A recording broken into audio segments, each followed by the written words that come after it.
Welcome to Audio Tales AI, your destination for captivating stories.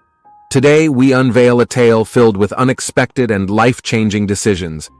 Remember to subscribe, hit the bell icon, and let's dive in. She was home by 9:30. She was always home by that time on Thursday, sometimes a little earlier. Couldn't be too careful. It was always 10:15 on the dot when he came home from his lunch meeting. You could set a clock by it. Her father got him into it. He only went along with it to please them both. But after he joined, he found he enjoyed the civic service aspect. He was so good at organizing fundraisers and social events that he was nominated and elected to the Board of Governors. As chairman of the scholarship committee, he worked long and hard to raise support and garner money for the project. Thanks to his efforts, they were able to fund 2 community college scholarships here for deserving young people. She made sure she was clean and presentable when he got home. Sometimes she would be in bed, but often she would wait up and they would talk about the day, how the scholarship fund was progressing. The mundane things people who were married chatted about before bed. Sometimes they made love, but usually just snuggled until they slept. The first glimmer things could be wrong came when she pulled into the driveway. She couldn't get into the garage. His car was parked at an angle blocking both doors. A feeling of unease gripped her as she got out. He had talked to her just before and she had told him she was at home. Damn, she loved this house. A firm believer in apartment living, she had let him talk her into this place when the lease was up for renewal. It was a fairly new 3-bedroom house on a small lot. The selling point was the porch wrapping completely around the house. There was a swing under the ceiling fans up front. They would often sit under them, swinging slightly, enjoying the warm summer. She was sharp enough to know what he was up to. This was a family house. In her mind, she could even see the swing set in kiddie poo in the enclosed backyard. One of the happiest moments in her life up to then happened last month while they were putting in a new flower bed. She threw a little potting soil at him to get his attention. Hey, you. Hey, yourself. Did I miss a spot? No. I just needed to tell you I'm ready. No, you're not. We haven't put the fertilizer down yet. We have to mix it in before we plant. Not that ready. Ready to have a baby ready. It's a good thing flower beds are soft, she thought as he dove on her and pressed her down. The lovemaking afterwards was slow, gentle, more in line with swapping, so instead of bodily fluids. She had roll. She stepped on the porch heading for the front door, trying to be as quiet as possible. Hi Les. She jumped. He was sitting in the swing. The porch light wasn't on, and she hadn't noticed him. Jesus Kenny, you scared me. Come on. Let's go inside. No. Come sit by me for a while. Let's enjoy the breeze for a few minutes. He patted the space beside him on this swing. Where were you? You said you were here, but you weren't when I got home. She shifted uncomfortably on this swing. Though, I was sleepy. I remembered I was almost out of gas and didn't want to try to get it in the morning, so I ran down to the corner market. The car only had a quarter tank. She hoped he didn't check it. He reached out and held her hand. Really? I could have sworn you just returned from the Hideaway Motel over on 5th. Room 69. Kind of funny. That is the room, isn't it? Jerry is kind of superstitious about things like that. Isn't this where you usually meet every Thursday from 6:30 until 9 o'clock? She gasped and tried to pull her hand back, but he had a firm grip and wouldn't let go. Relax. Les. I'm not going to hurt you. But I want you to promise to listen without interruption. I promise it will be your turn to speak and me to listen when we're done. Will you do that for me? Good. She was hunched over, drawing up into a little ball, sniffling audibly. He resumed talking in a quiet, homeless voice. When I first found out, I refused to believe it. One of your friends saw you, and no, I don't know which one. She sent me an email from a public account. At first, I ignored it, but the seed had been planted and it sprouted, gripping crevices in my brain until I finally had to get rid of it by disproving it. So I checked. I had a friend watch the house for me. Do you have any idea how revolting it is to ask someone to do that? Especially when he's a friend to both of us. This saber may have ended my friendship with him. It was terrible watching him fight his emotions as he gave me the rundown. He even had photos of you and him going into and coming out of the motel room, including the hello and goodbye kisses.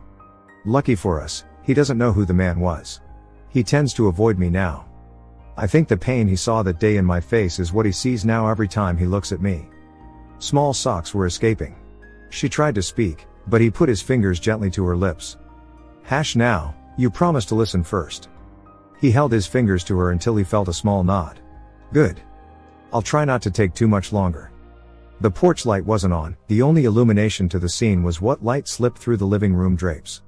Even though he continued to speak in a calm, even tone, his face was a mask of pain and anguish, but in the darkness, she couldn't see it. When he showed me the pictures, I swerved. The sound of my heart breaking almost deafened me. Literally, my ears were ringing. But as I thought about it, I felt I needed to know why. Why could you two do this to us? For the first time, his calm broke and a shuddering sob slipped out. He breathed deeply for a minute, fighting for control. Your own sister, Leslie, how could you? When your mom died, she stepped in and practically raised you. You have to know at 15, the last thing she would want was the responsibility of a 9-year-old. But she stepped up. Missed states, dances, school activities so she could be available for you. Your dad told me one year money was so hyped that she gave up Christmas so you could have something under the tree. She loved you more like a daughter than a sister. You know she will eventually find out. Even though she deserves the truth, I'll never tell her. I love her too much to inflict such. Jerry, she's the best woman I know. But forgiving you, Les, I don't know if even her heart is that big. Tears were rolling down her cheeks, gaining in speed and volume as she realized for the first time the repercussions of her acts. She remembered the thrill, the smugness of knowing a secret, of getting away with something. It seemed so childish to her now. Her mind was already seeking ways of damage control, hoping desperately she could fix this. How could she have been so bad? But deep down, she knew he loved her so much. She would forgive her anything. That was her anchor. Her rationalization that even if she was caught he would never leave her. For the first time, doubts crept in. I had to know less. Why? It was consuming me. So I bugged your purse. Remember that spiffy little flashlight I bought for you? It was also a voice-activated recorder. Amazing what you can find on the net these days. You know what amazed me? There didn't seem to be any spark between you. It was like, we're here. Let's do it so we can get home to our families. He even referred to it once as knocking off a quick piece, and you were giggling and agreeing. If it meant so little to both of you, why did you do it? Oddly though, that gave me hope. If it meant so little, then maybe it was going to end soon. Had that happened, I would have took my knowledge of your affair to the grave. I had a plan.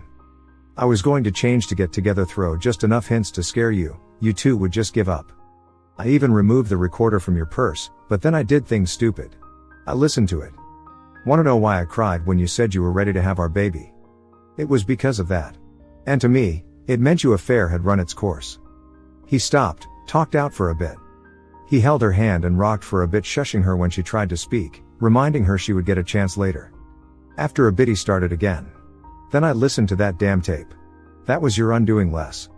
I heard you tell him that this was the last time. When he said forever, I swear I heard angels, but it was demons gnashing their teeth in glee. If you can't remember your answer, I've still got the tape. He hit the button on the tape and she heard her world end by her own words. Of course, not Jerry. Just long enough to get pregnant. I love him. And I want to be sure it's his. 2 weeks after the doctor confirms I'm preggers, you'll be back in the saddle. We may have to meet more often. All my friends say being pregnant makes you all the time. Just be glad Kenny will be there to take up the slack. Even in the dark, Kenny could see the paleness in her face. Rapid, shallow breathing indicated the start of hyperventilation. He waited until her breathing returned to normal. You have no idea what went through my headless. Ugly things, things so vicious and vile they occurred to me. I was going to destroy you. Maybe kill Jerry. A slow, miserable torture step. Finally, I calmed down and thought it through rationally. I've been considering what to do for the last 2 weeks. It took me a while, but I came up with a perfect revenge. I bet you're dying to know, aren't you, Les? She was terrified. Well, honey, here it is. It was so simple. I don't know why it didn't occur to me earlier. You don't get to love me anymore. It will never again be Kenny and Lay. From now on, it's just Kenny, just Leslie. We are no longer one. We'll never have children. The 2 girls I wanted because I thought there should be more like you in the world will never be. The little boy with your grace and my size. He will never go to Lambda's class together. I'll never rub your tummy with lotion to minimize your stretch marks. I'll never hold your hand and cut the cord in the birthing room. The childhood illness seeing them off to kindergarten, middle school, high school graduation, college will never happen. No birds and bees, no celebrating sports crimes, consoling them when they lose, no driving lessons, no losing sleep when they first start dating, no grandchildren. When your hands tremble so bad, you can't cut the cake celebrating your golden anniversary. It won't be mine helping you steady. You'll never get to grieve me, nor are you when one of us finally pass this house we both love so much. I rescinded the offer to buy. We'll never own it together. It will never hold another memory of us. Finally, his tears came. You killed us, Les, just as sure as if you put a gun to our heads and pulled the trigger. I thought about it a lot. I'm tired of thinking, tired of crying, tired of feeling lost and alone. There has to be a good woman out there looking guy. His only talent is loving her completely, knowing his love and trust will never be betrayed. Not next week, not next month, but soon, Les, soon I'll start looking. She has to be out there somewhere. He let go of her hand and stood, absently brushing his "I'm going now, Les. I've already took what I wanted. It was very little. I wanted nothing to remind me of you. I didn't take one picture of you or of us together.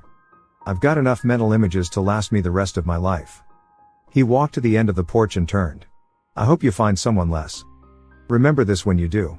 I'm not leaving town or changing jobs, so we'll see each other from time to time. Please don't embarrass us by trying to talk. I'll walk away quietly if I can, loud and rudely if I have to. One more thing and I'll go.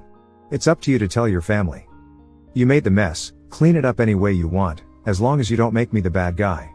Just say we could at work and I'll back you. I forgot. One more thing. Tell Jerry to stay away from me. If I'm at a bar, a restaurant or any public place and he sees me, he should leave. I would never physically hurt you, but he deserves nothing. And honestly, I don't know if I would even want to control my anger." He was about to get in his car when the shock started to wear off. Running to him, she grabbed his arm. "Wait. Please wait. You told me I could talk when you were done. Please sit back down. Let me explain back if I need to. I swear I'll never touch another ever again." He gently removed her arm. "Les, never, and I may never touch me again. I just did something I swore I would never do to you. I lied. I don't want to talk to you. Don't want to hear your explanation or justification. Don't want to hear your promises. We're done, Les. You don't know how sorry I am." He never said another word, just got into his car and left. She sat on the front steps crying uncontrollably as he pulled away. Thank you for tuning in to Audio Tales AI. If you enjoyed today's story, remember to hit that like button and subscribe to our channel. Your support keeps these stories coming. Until next time, remember, love, trust, and understanding are the foundation of a great relationship. But betrayal, lust, and deception make for the best YouTube videos.